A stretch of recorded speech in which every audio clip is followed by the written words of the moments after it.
부업을 해야 돼 말아야 돼 라는 시대는 아닌 것 같고요.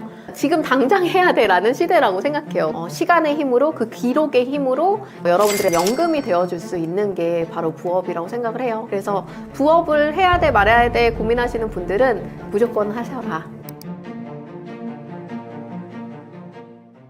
네, 안녕하세요. 블로그 전문가이자 퍼스널 브랜딩 전문가로 활동하고 있는 생각대로 사는 여자 박재인입니다. 퇴근하고 나면 너무 피곤한데 그런 상황에서도 부업이 정말 가능하셨나요? 사실 퇴근 후에 몸이 막 무겁잖아요. 근데 중요한 거는 뭐냐면 퇴근 후에 내가 뭔가를 시도했는데 그게 돈이 된다. 그러면 그때부터는 피곤함이 사라지더라고요. 그래서 사실 여러분들이 시작하는 게 되게 중요하다고 생각을 해요. 그래서 내가 뭐를 뭔가 해봐서 그게 성과가 난다라고 하면 거기서 오는 즐거움 때문에 거기에 도파민이 여러분들의 피로를 싹 가시게 하지 않을까 생각합니다. 그래서 저 역시도 똑같았거든요. 퇴근 후에 도파민 받으면서 내가 일하는 만큼 돈이 되는구나 라는 생각을 하면서 부업을 할 수 있게 됐습니다. 현실적으로 제일 궁금한 건 수입인데요. 퇴근 후 부업으로 시작하셨을 때 한 달 기준 수입은 어느 정도였나요?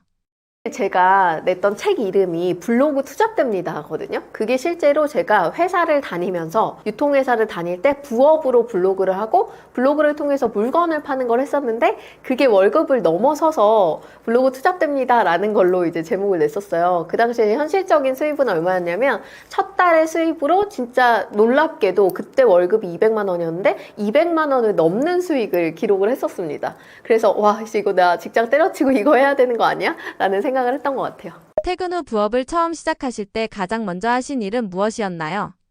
사실은 저는 제 블로그에다가 리뷰를 쓰고 그 리뷰를 통해서 뭔가 공동구매하는 거를 처음으로 시작했던 것 같아요. 그리고 리뷰를 통해서 원고료 받는 거 이런 것들을 시작했었거든요. 그래서 실질적으로 건당 얼마 이런 식의 금액을 받으면서 원고료를 받고 글을 쓰기도 했었고 제가 써보고 괜찮았던 물건들 또는 이거는 내가 이렇게 막 사용하진 않지만 누군가에겐 진짜 필요할 것 같아 라는 아이템들이 있으면 그런 것들을 좀 소개했던 것 같아요. 그래서 제가 처음 팔아봤던 물건 중에 뭐가 있었냐면 그 에그 메이커라는 게 있었거든요. 근데 사실 저는 삶은 계란을 먹는 걸 좋아해요. 근데 삶은 계란을 이제 찔 때마다 맨날 터지는 거예요. 그리고 그게 뜨거운 거를 막 찬물에다 식히고 막 이런 과정들이 굉장히 번거로워가지고 귀찮으니까 이제 계란을 자꾸 안 해먹게 되는 거죠. 그래서 이거 좀 쉽게 해먹을 수 있으면 좋겠다라는 생각들을 많이 했었는데 에그 메이커라는 거는 그냥 이제 동그랗게 생긴 어떤 플라스틱 용기 같은 거거든요. 거기에다가 이제 계란을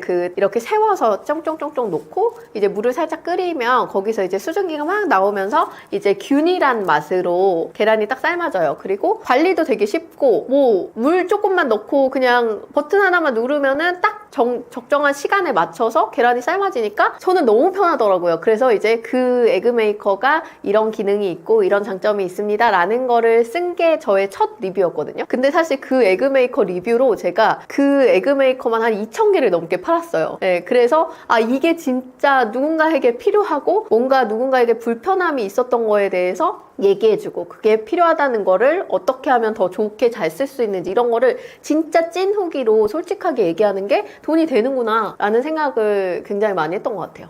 회사에 다니면서 부업을 병행하면 혹시 들키거나 문제될 위험은 없나요?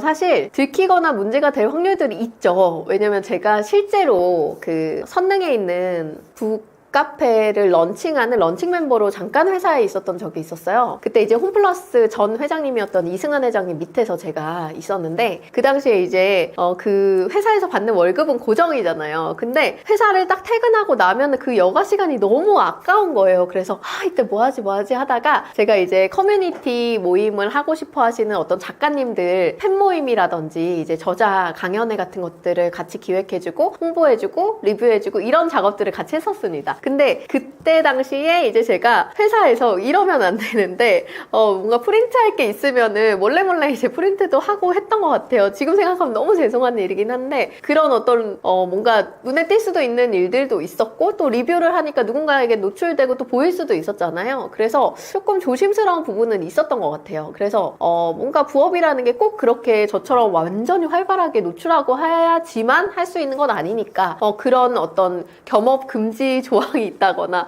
뭔가 회사에서 그런 것들을 너무 눈치를 줄 수 있는 위치에 있다거나 이러면 좀 조심하는 거는 맞고 그게 또 회사에서는 되게 예의 있는 부분이 아닌가라는 생각도 들어요. 퇴근 후 부업을 꾸준히 이어가려면 돈보다 먼저 챙겨야 하는 게 있나요?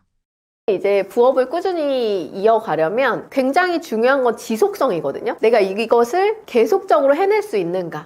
우리가 지금의 시대는요, 자기의 팬을 모아가야지만 롱런할 수 있는 시대라고 생각해요. 왜냐면 너무나 트렌드도 빠르고 시대가 막 급변하잖아요. 그리고 뭐 코로나 같은 진짜 알 수 없는 막 바이러스의 공격을 당할 때도 있고 세상이 어떻게 변할지 예측이 안 되는 경우가 많습니다. 그런데 나의 팬으로서 진정하게 연결되어 있는 어떤 커뮤니티를 갖고 있는 사람들은 그 어떤 변화가 와도 그 팬덤으로 인해서 생존하게 되거든요. 그래서 여러분들이 만약에 이것을 시작한다라고 하면 무엇보다 나는 루틴을 가지고 일주일에 몇 번 또는 하루에 몇 번 뭐 이런 식의 어떤 시간을 정해놓고 짬나는 시간을 여기에 투자할 수 있는 어떤 정기적인 시간 투여가 필요하다고 생각해요. 그래서 성과를 내려면 사실은 우리가 뭐 1만 시간의 법칙 막 이런 말도 옛날에 있었잖아요. 그것처럼 일정 시간을 투여해야 하는데 많은 분들이 되게 요행을 바라고 이거 뭐 하면 무조건 된다며 뭐 이런 얘기를 하시는데 솔직히 말이 안 되죠. 어느 정도의 자기의 노력과 의지와 그리고 의욕을 갖고 그 루틴을 갖고 좀 성실함을 가지고 사람들에게 나의 신뢰를 증명해야 이게 진짜 팬으로 이어지고 진짜 구매로 이어진다고 생각하거든요. 그래서 저는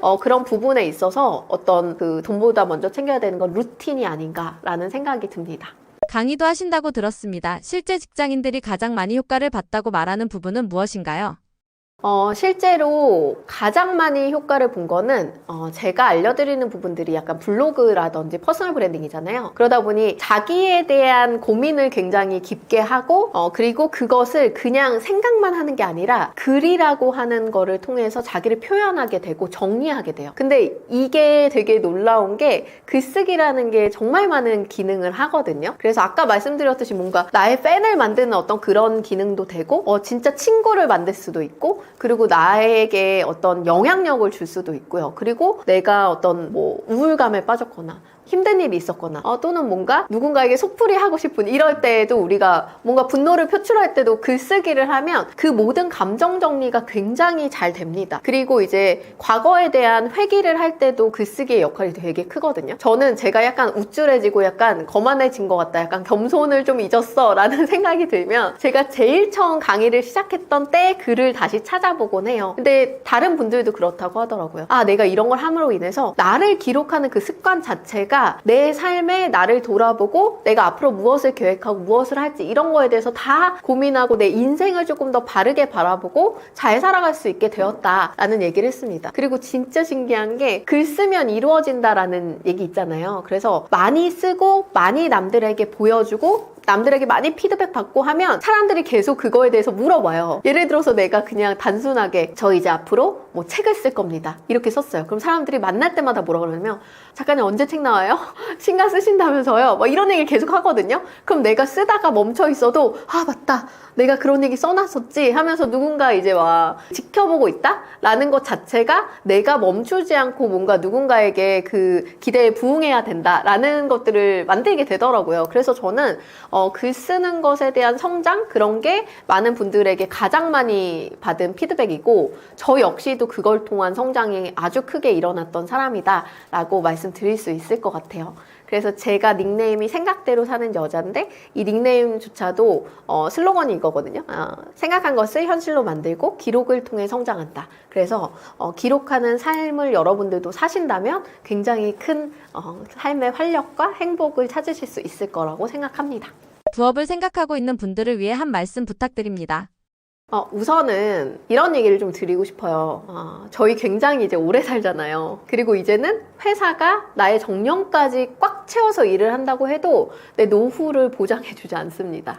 저는 이제는 부업을 해야 돼 말아야 돼 라는 시대는 아닌 것 같고요. 언제 해야 돼 이런 게 아니라 지금 당장 해야 돼 라는 시대라고 생각해요. 그래서 우리가 조금이라도 젊을 때, 조금이라도 배움을 좀 할 수 있을 때, 조금이라도 내 에너지가 더 기력이 있을 때 그때 더 빨리 열심히 많이 활동적으로 해서 내 누적된 것들을 쌓아서 그게 시간의 힘으로 그 기록의 힘으로 이제 폭발적인 시너지를 낼 수 있도록 여러분들의 어떤 연금이 되어줄 수 있는 게 바로 부업이라고 생각을 해요. 그래서 저는 SNS를 통해서 했던 그런 부업들을 통해서 지금 저의 생계도 하고 있고 저의 앞으로의 노후에 대한 대비도 하고 있습니다.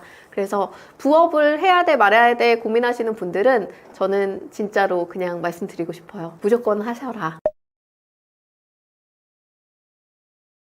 제가 얘기 드리고 싶은 게 제가 한 말이 아니고요. 제가 들은 얘기인데요. 제 수강생이 저한테 이렇게 얘기했어요. 박재인 강사를 한 번도 안 만난 사람은 있을 수 있다. 근데 한 번만 만난 사람은 절대 없을 거다. 내가 그렇다. 라고 얘기를 하시더라고요. 왜냐면 저는 누구보다 더 제대로 알려주는 강사라는 걸 실제로 수강해보신 분들이 다 경험하시고 정말 지인의 추천으로 저는 지금까지 성장해 왔거든요. 그래서 내가 들어보니 좋다 해서 사람들 끌고 오는 방식으로 제가 이렇게 강사로서 생계를 유지할 수 있었습니다. 그리고 누구보다 전문적으로 오랜 기간 동안 실제 현업 블로거로서 활동을 했고 이제 세일즈 블로그로 블로그를 시작해서 지금까지 제가 유통에 대한 부분을 놓지 않고 세일즈를 하면서 이 현업에서 가져갈 수 있는 세일즈 경험들을 가지고 있습니다. 그 부분들을 다 녹인 쇼핑 커넥트 강의이고 2025년 8월에 생긴 강의라서 이거는 완전히 초기 시장이거든요. 그래서 아직도 모르는 분들이 많아서 시작을 못하고 있지만 이제 알게 된다면 폭발적으로 사람들이 진입할 시장입니다. 이 초기 시장을 여러분들이 빨리 저와 함께 시작하셔서 잡으신 뒤에 저랑 같이 그냥 이렇게 잔잔한 성장 말고요. 고속, 초고속 성장을 함께 이뤄봤으면 좋겠다라는 이야기 드리고 싶습니다.